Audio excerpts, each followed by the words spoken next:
Company में normally limited liability होती है, लेकिन एक सिचुएशन में आपकी लाइबिलिटी अनलिमिटेड हो सकती है। चलिए समझते हैं section 3A। Hello everyone, this is Ishita here, welcome back to my channel. आज हम डिस्कस करने वाले हैं section 3A, members severally liable in certain cases. ये टॉपिक छोटा है लेकिन एग्जाम में बहुत इंपॉर्टेंट है। चलिए सिंपल लैंग्वेज में समझते हैं। नॉर्मली कंपनी एक सेपरेट लीगल एंटिटी होती है और मेंबर्स की लाइबिलिटी लिमिटेड होती है, लेकिन सेक्शन 3A एक एक्सेप्शन है। अगर किसी कंपनी में मिनिमम मेंबर्स की रिक्वायरमेंट फुलफिल नहीं होती है, जैसे पब्लिक कंपनी में 7 से कम हो जाए, प्राइवेट कंपनी में 2 से कम हो जाए, और फिर भी कंपनी 6 मंथ से ज़्यादा बिजनेस कंटिन्यू करती है, तो प्रॉब्लम क्रिएट होती है। ऐसे केस में क्या होता है, जो मेंबर उस पीरियड में मेंबर था और जिसे पता था कि मेंबर्स कम हो गए, वो पर्सनली लायबल हो जाता है और कंपनी के डेब्ट्स के लिए उसकी लायबिलिटी अनलिमिटेड हो जाती है और उस पर सेपरेटली केस भी फाइल हो सकता है। इसका मतलब क्या है, नॉर्मली आपकी लायबिलिटी लिमिटेड होती है, लेकिन अगर आपने नोविंगली कंपनी को कंटिन्यू रखा मिनिमम मेंबर्स के बिना, तो आप पर्सनली रिस्पॉन्सिबल बन जाओगे। इस सेक्शन को अप्लाई होने के लिए 3 कंडीशंस कंपलसरी है।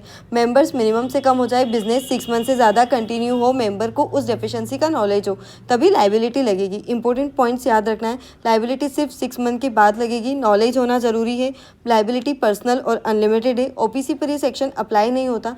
ये पॉइंट्स एमसीक्यूज में डायरेक्ट आते हैं।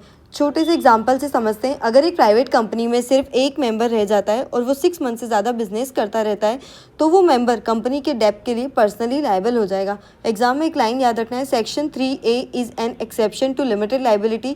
ये लाइन लिखोगे तो एक्स्ट्रा इंप्रेशन एग्जाम में जाएगा। अगर आपको ये वीडियो हेल्पफुल लगा हो तो लाइक करें, शेयर करें और चैनल को सब्सक्राइब ज़रूर करें for more exam oriented content. और अगर आपको नोट्स चाहिए तो आप कॉमेंट में अपनी मेल ID शेयर कर दीजिए, मैं आपको वहाँ से नोट्स शेयर कर दूँगी। Thank you so much.